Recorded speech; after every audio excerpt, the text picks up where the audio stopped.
भैरवगढ़ राज्य में एक चतुर किसान पंकज लाल रहता था। अकल का खजाना था उसके पास, पर उसका इस्तेमाल हमेशा अपना उल्लू सीधा करने में ही करता था। एक दिन वो अपने सबसे जिगरी दोस्त किशन के पास गया। अरे पंकज, तू यहाँ इस समय, वो भी इस हालत में? क्या हुआ? सब ठीक तो है ना? अब तुझे क्या बताओ मेरे भाई, तू तो जानता ही है ना, घर की हालत खराब है। अपने सेठ से मैं पूरे 2 महीने की मजदूरी लेकर काम से घर जा रहा था, पर रास्ते में कुछ लुटेरों ने मुझे लूट लिया। अब तू ही बता, खाली हाथ में घर कैसे वापस जाऊं? अरे ये तो तेरे साथ बहुत गलत हो गया, तेरे तो कपड़े भी फटे हुए हैं। हाँ, ये हालत मेरी उन लुटेरों ने कर दी। पर एक बात बता, तेरे पास तो जमीन है ना, तो तू मजदूरी क्यों करता है? और 2 महीनों की तनख्वाह एक साथ क्यों ली तूने? अब तुझे क्या बताऊं मेरे दोस्त, जमीन पर फसल उगाने को मेरे पास पैसे नहीं थे, इसलिए मैंने मजदूरी की। और पैसा 2 महीनों का एक साथ इसलिए लिया था ताकि बीवी बच्चों के खर्चों और जमीन पर फसल उगा पाऊं। पर सब कुछ गुड़गोबर हो गया। अब मैं घर कैसे जाऊंगा? तेरी भाभी ज्योति को कैसे मुंह दिखाऊंगा? अच्छा तू परेशान मत हो मेरे दोस्त, एक काम कर, मुझसे उधार ले ले तू। जब तेरे पास होंगे तू वापस कर देना। ये हुई ना बात, फंस गया ये मेरे झूठ मूठ के जाल में। मेरे भोले भाले दोस्त किशन, अब तुझे तेरा पैसा कभी नहीं मिलेगा। हाँ अरे धन्यवाद दोस्त, मैं जल्द ही लौटा दूंगा तुम्हें, ये तेरा एहसान मैं कभी नहीं भूलूंगा। किशन अपना पूरा पैसा पंकज के हाथ में थमा देता है और पंकज खुशी खुशी जैसे ही घर में आया तो उसकी पत्नी चिल्ला उठी। हे भगवान, इतने सारे पैसे कहाँ से आए आपके पास? फिर से किसी को बेवकूफ बनाकर आए हैं ना आप? मुझे सच सच बताओ, किसको ठग कर आए हो? और आपके कपड़े क्यों फटे हुए हैं? लगता है तू नहीं मानेगी। ठीक है, बताता हूँ सब। अरे वो मेरा मूर्ख दोस्त है ना, 2 आंसू बहाए उसके सामने, एक झूठी कहानी सुनाई, बस पिघल गया बेचारा दिल, और उसने दे दिया मुझे अपना सारा धन। अब खुश, अब तो खाना लगा दे। भगवान का जरा भी खौफ नहीं है ना आपको? किसी का सारा धन लूट कर कोई इतना खुश कैसे हो सकता है? किशन भाई साहब आपके इतने अच्छे दोस्त हैं, आप उनके साथ गद्दारी कैसे कर सकते हो?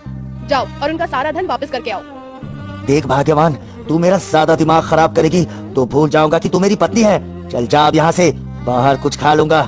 अगले कुछ ही दिन में पंकज ने वो सारे पैसे खर्च कर दिए। ऐसे ही लोगों को बेवकूफ बनाने का सिलसिला पंकज ने लगातार बनाए रखा। इन छोटी मोटी चालाकी से काम नहीं चलेगा पंकज बेटा, तुझे तो कुछ बड़ा सोचना होगा। पर क्या? सोच, कुछ तो सोच। रात भर सोचने के बाद अचानक ही पंकज खुशी से उछल पड़ा। मिल गई तरकीब, अब आएगा मजा। क्या हुआ जी, कोई बुरा सपना देख लिया क्या? अरे भाग्यवान, बुरा नहीं, अच्छा होने वाला है, अपनी जिंदगी बदलने वाली है। तू सो जा। हे भगवान, अब पता नहीं इनके दिमाग में क्या खुरापात चल रही है। अगली सुबह होते ही पंकज ने अपने सबसे पुराने कपड़े पहने, गरीबों का हुलिया बनाया और सीधा राजमहल में राजा के महल में पहुंच गया। महाराज, कोई गरीब आदमी आपसे मिलना चाहता है, बहुत रो रहा है, लगता है बेचारे के साथ बहुत गलत हुआ है, बस एक बार आपसे मिलना चाहता है महाराज। हाँ ठीक है, उसे हमारे सामने पेश करो। पंकज को राजा के सामने पेश किया गया। पंकज तुरंत राजा के पाँव में गिर गया।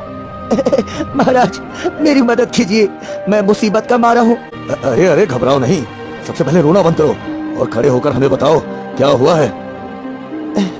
महाराज, मेरा नाम पंकज लाल है, मैं बहुत गरीब आदमी हूँ, मेरा काम छूट गया है, मेरी पत्नी को एक भयंकर बीमारी हो गई है, अगर तुरंत उसका इलाज नहीं करवाया गया तो वो मर जाएगी, मेरे पास धन नहीं है, मेरी मदद कीजिए महाराज।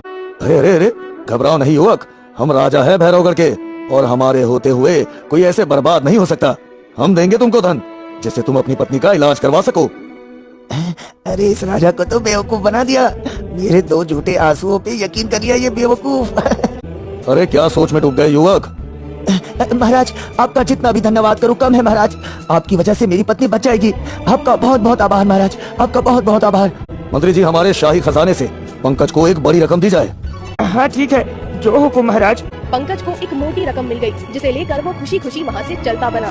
ये आपने क्या किया महाराज? बिना इस इंसान की जांच पड़ताल किए इसे इतना सारा धन दे दिया। अरे उसकी जरूरत नहीं है, आपको उस बेचारे की हालत दिखाई नहीं दी, कितना तड़प रहा था वो अपनी पत्नी के लिए। पर महाराज, कोई नाटक भी तो कर सकता है, पैसे की चाह में इंसान कुछ भी कर सकता है, एक बार पता तो लगाना ही चाहिए था ना। अरे तुम कहना क्या चाहते हो? हम राजा ऐसे ही बन गए? हमें लोगों की परख नहीं है क्या? अब तुम हमारे फैसलों पर सवाल उठाओगे? माफ कीजिए महाराज, हमारा वो मतलब नहीं था, हम आपसे हाथ जोड़कर क्षमा मांगते हैं महाराज, हमें माफ कीजिए। अच्छा ठीक है, जाइए, माफ किया आपको। उधर धन लेकर जैसे ही पंकज घर पहुंचा तो ज्योति पंकज के हाथ में धन देख फिर से भड़क उठी। फिर से कोई काला कारनामा करके आए हैं ना आप?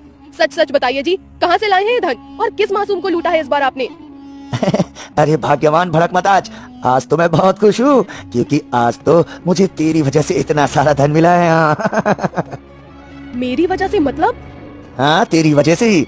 और इस बार किसी मासूम लाचार को नहीं ठगा, बल्कि महाराज विक्रम सिंह को ठग कर आया हूँ। हे भगवान, इस बार आपने महाराज को ही ठग लिया। वो हमें नहीं छोड़ेंगे। इस बार वो हमें नहीं छोड़ेंगे। पंकज ने सारी कहानी ज्योति को बता दी, जिसे सुनकर ज्योति की आंखों में आंसू आ गए। आज तो आपने गिरने में हद ही कर दी। अब बस हो गया। ये हराम की कमाई ना मैं खाऊंगी और ना मेरे बच्चे। मैं इस घर को अभी के अभी छोड़कर अपने मायके जा रही हूँ। तू कहीं नहीं जाएगी, वरना मेरा हाथ उठ जाएगा। मैं भी देखती हूँ आप मुझे जाने से कैसे रोकते हैं। मैं अपने बच्चों को आपके जैसा कभी नहीं बनाऊंगी। ज्योति का गुस्सा देख पंकज का गुस्सा भी बढ़ गया। दोनों का झगड़ा इतना बढ़ गया कि पंकज का हाथ ज्योति पे उठ गया और ज्योति रोते हुए अपने दोनों बच्चों को लेकर अपने मायके चली गई। अरे गई तो जाए, मुझे फर्क नहीं पड़ता। मैं तो इन पैसों से ऐश करूंगा, ऐश। हाँ। कुछ दिन ऐसे ही बीत गए और सारा धन खत्म हो गया तो पंकज को फिर से तरकीब सूझी। अरे लगता है महाराज विक्रम सिंह को फिर से बेवकूफ बनाने का समय आ गया है। पंकज फिर से राजा के पास पहुंच गया। अरे तुम तो वही युवक हो ना? अब कैसी है तुम्हारी पत्नी? ठीक है ना वो?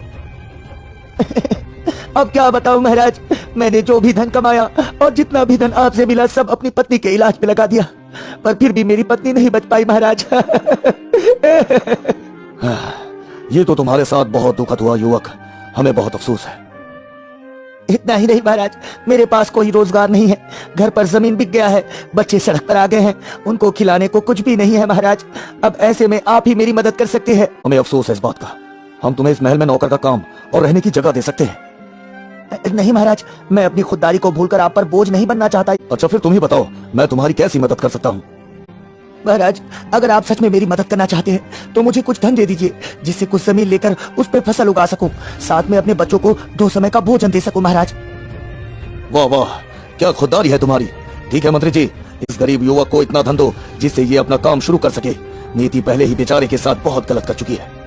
ये सब सुनते ही मंत्री जैसे कहीं खो सा गया। क्या हुआ मंत्री जी, कहाँ खो गए आप? कुछ नहीं महाराज, जो हुक्म आपका। मैं अभी धन देता हूँ इस आदमी को। ये सुनकर पंकज फिर से खुश हो गया। पंकज फिर से धन लेकर चला गया। अरे क्या हुआ मंत्री जी, आप कुछ उलझे उलझे लग रहे हैं। सब ठीक तो है ना? हाँ मैं ठीक हूँ महाराज, मुझे क्या होगा। पिछली बार जब हमने इस गरीब युवक की मदद की थी तब तुमको एतराज हुआ था। इस बार तुमने आसानी से धन दे दिया, ऐसा क्यों? दरअसल महाराज, अब हमें भी लगता है कि बेचारा मुसीबत का मारा है, बस इसलिए। आप ज्यादा चिंता मत कीजिए महाराज। तो इतना बोल मंत्री वहाँ से निकल गया। हमें सच में ऐसा लगता है कि ये आदमी झूठा है। महाराज हमारी बात पर यकीन नहीं करेंगे, इसलिए हमें पहले सच का पता लगाना होगा। हाँ। फिर से कुछ दिन ऐसे ही निकल गए। पंकज का धन खत्म हुआ तो उसने फिर से महल का रुख किया। महाराज सब बर्बाद हो गया, मेरी मदद कीजिए महाराज, मेरी मदद कीजिए। फिर से क्या हुआ युवक, तुम बहुत दुखी लग रहे हो। महाराज मैंने वैसा ही किया, मैंने दिन रात एक करके जमीन पर फसल उगाई, पर अब जाकर देखा तो सारी फसल बर्बाद हो गई है। सब खत्म हो गया, सब खत्म हो गया महाराज। अच्छा तुम चिंता मत करो, और बताओ क्या चाहते हो? मुझे कुछ और धन दे दीजिए महाराज, इस बार मैं अपना व्यापार शुरू करना चाहता हूँ। बच्चों के लिए कुछ करना तो पड़ेगा ही ना। मैं आपसे वादा करता हूँ इस बार बहुत मेहनत करूंगा महाराज, बहुत मेहनत करूंगा। अच्छा ठीक है मंत्री जी, इस युवक को और धन दीजिए। जो हुक्म महाराज, पर उससे पहले मैं आपको किसी से मिलवाना चाहता हूँ। बस आप इजाजत दीजिए महाराज। हाँ ठीक है, मिलवाइए।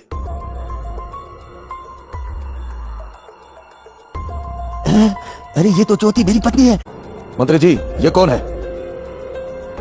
ये इस गरीब बेचारे पंकज की वही पत्नी है जिसके बारे में उसने बताया था कि वो मर गई है महाराज। क्या? हमको समझे नहीं। मैं सब बताता हूँ महाराज। पहले दिन से ही ये पंकज आपको झूठ बोलकर ठगता आया है। मुझे इस पर शक था, पर आपने मुझ पर यकीन नहीं किया। पर मैंने सच का पता लगाने के लिए इसका पीछा किया तो पता चला कि ये 1 नंबर का झूठा इंसान है। इसकी पत्नी मरी नहीं बल्कि घर छोड़कर चली गई थी महाराज। हाँ महाराज, मंत्री जी एकदम सच कह रहे हैं। मेरे पति पंकज सबके साथ ऐसा ही करते हैं, इसलिए मैं एक दिन गुस्से में घर छोड़कर चली गई। क्योंकि मैं इनके गुनाह में इनका और साथ नहीं दे सकती थी। नहीं नहीं महाराज, मैं झूठ नहीं बोल रहा। ये औरत मेरी पत्नी नहीं है, मैं इसको जानता तक नहीं। मुझे नहीं जानते, पर क्या अपने इन बच्चों को पहचानने से भी इनकार करेंगे आप? ये सुनकर पंकज की आंखें शर्म से पहली बार झुक गईं। हम दिल के अच्छे इंसान हैं, लोगों के दर्द को अपना दर्द समझते हैं। तुमने उसी का फायदा उठाया, हमारा विश्वास तोड़ा। अगर सच में कोई मुसीबत में हमसे मदद मांगने आएगा तो शायद हम उस पर भरोसा ना कर पाए। ये तुमने बहुत गलत किया, अब तुम्हें इसकी सजा अवश्य मिलेगी। मंत्री जी, सैनिकों से कहकर पंकज को आजीवन कारावास में डलवा दीजिए। मुझे माफ कर दीजिए महाराज, दौलत के मोह में अंधा हो गया था मैं। बस एक मौका दे दीजिए महाराज। सैनिकों, इसे कारावास में डालो तुरंत। ये आपके कर्मों का ही फल है जी, जो आपको भुगतना है। काश आपको ये बात समय रहते समझ आ जाती।